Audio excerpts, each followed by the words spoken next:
ओम शांति। दुर्गा दुर्गुणों का नाश करने वाली शिव की शक्ति। भारत में शिव की अनेक शक्तियों की आराधना की जाती है। इन शक्तियों में प्रमुख देवी दुर्गा का एक नाम महिषासुर मर्दिनी है। महिषासुर को ये वरदान मिला था कि उसकी मृत्यु एक नारी के हाथों ही होगी। ये वरदान पाकर वह अत्यंत अत्याचारी बन गया था, किंतु अंततः उसकी मृत्यु देवी दुर्गा के हाथों ही हुई। ये तो एक पौराणिक कथा है, किंतु इसके पीछे जो आध्यात्मिक रहस्य है वह आज के कलयुग में सभी के लिए जानना महत्वपूर्ण है। नवरात्रि उत्सव का आध्यात्मिक रहस्य।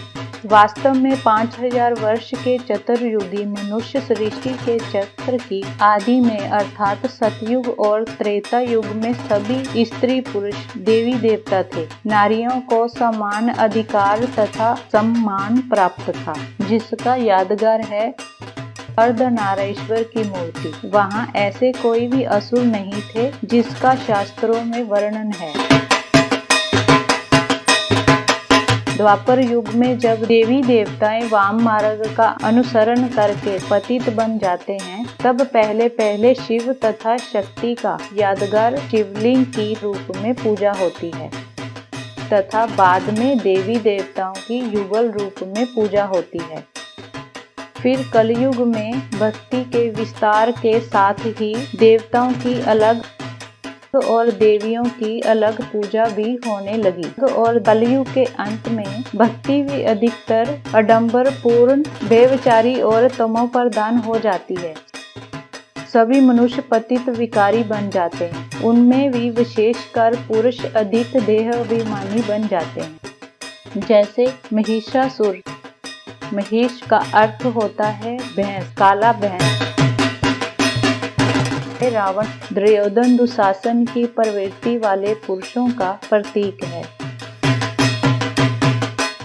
जिस प्रकार रावण, दुर्योधन दुशासन और महिषासुर को शास्त्रों में महिलाओं का असम्मान, दुर्व्यवहार करते हुए दिखाया गया है, उसी प्रकार आज का दुर्योधन दुशासन जैसे मौकाप्रस्त पुरुष दृष्टिवृत्ति या कर्म से द्रौपदी समान अबला नारियों का असम्मान और दुर्व्यवहार कर रहा है।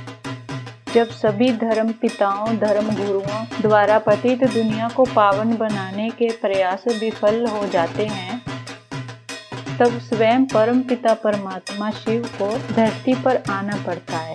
वह शंकर में प्रवेश कर सभी द्रौपदी समान नारियों को आत्मा की तथा उनके 84 जन्मों की कहानी बताकर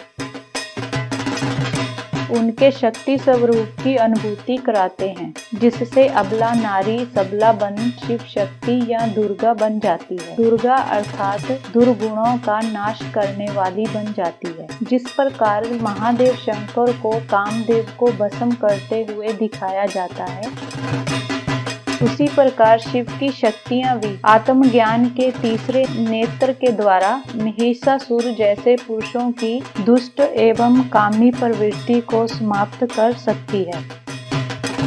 असुर अर्थात जो सुर में सुर मिलाकर नहीं चलते, भगवान के द्वारा बताया हुआ रास्ते पर ना चलकर के अपने मनमानी तरीके से ही चलना पसंद करते हैं। हमेशा पवित्र यज्ञ कुंड में देवान रूपी खून, हड्डी, मांस का कचरा डालकर अपवित्र करके विघ्न पैदा करते हैं। ऐसे असुरों के अंदर छिपी हुई असुरी वृत्ति दुर्गुण अर्थात नेगेटिव थॉट्स को आदि शक्ति माता दुर्गा अन्य 8 देवियों शक्तियों के साथ मिलकर के भस्म करती है। अष्ट देवियों को दुर्गा माँ की 10 भुजाओं के रूप में दिखाते हैं। भुजाएं मददगार आत्माओं की निशानी है। हर एक हाथ में अलग अलग दिव्य गुण और दिव्य शक्तियों की अस्त्र शस्त्र भी दिखाया जाता है। देवियों की श्रेष्ठ कर्तव्य की यादगार में आज भी नवरात्रि उत्सव मनाया जाता है। नवरात्रि उत्सव का शुभ संदेश। कलयुग तथा सतयुग के संगम समय अर्थात वर्तमान पुरुषोत्तम संगम युग में परमपिता परमात्मा शिव भारत की पुण्य भूमि तीर्थ स्थली उत्तर प्रदेश के एक छोटे गांव कंपिला में किसी साधारण मनुष्य तन में प्रवेश कर असहाय, दुखी, निरुत्साहित नारियों को ईश्वरीय ज्ञान एवं सहज राजयोग के द्वारा आत्मविश्वास से भरपूर शिव शक्तियों में परिवर्तन कर रहे हैं।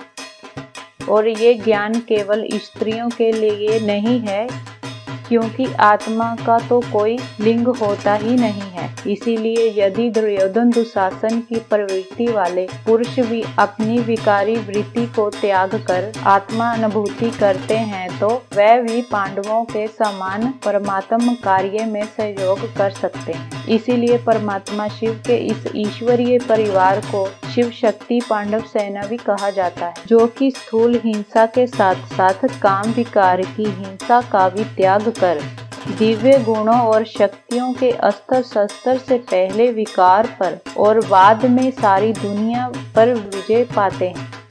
नवरात्रि के पावन पर्व पर शिव बाबा के महावाक्य। दुर्गा अष्टमी या नवरात्रि के इस पावन पर्व पर परमपिता शिव ये श्रीमत देते हैं कि केवल जय माता दी कहने की परंपरा को संशोधित कर जगदम्बा के साथ साथ जगत पिता की भी महिमा करनी चाहिए। संतान के लिए माता पिता दोनों की छत्रछाया जरूरी होती है। भारतवासी माता पिता दोनों को समान मान्यता देते हैं।